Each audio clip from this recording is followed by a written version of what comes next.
राम नाम भजले राम नाम सुखधाम भजले राम नाम सुखधाम भजले राम नाम सुखधाम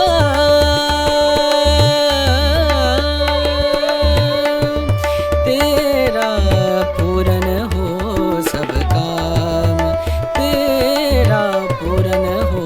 सब काम भजले राम नाम सुखधाम એમના તરફથી આપણે બધી વસ્તુઓ એ લોકો આપણને ત્યાં આવી અને આપશે, કારણ કે એ લોકોનો પ્રયત્ન છે કે બધા સુધી આપણી વાત આપણી સંસ્થાની પહોંચે.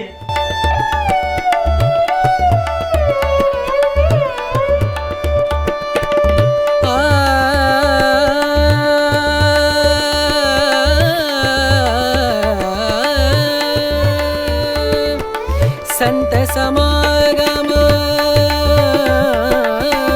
संत समागम संत समागम संत समागम करे निरंतर संत समागम करे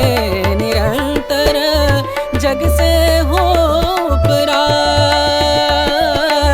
जग से हो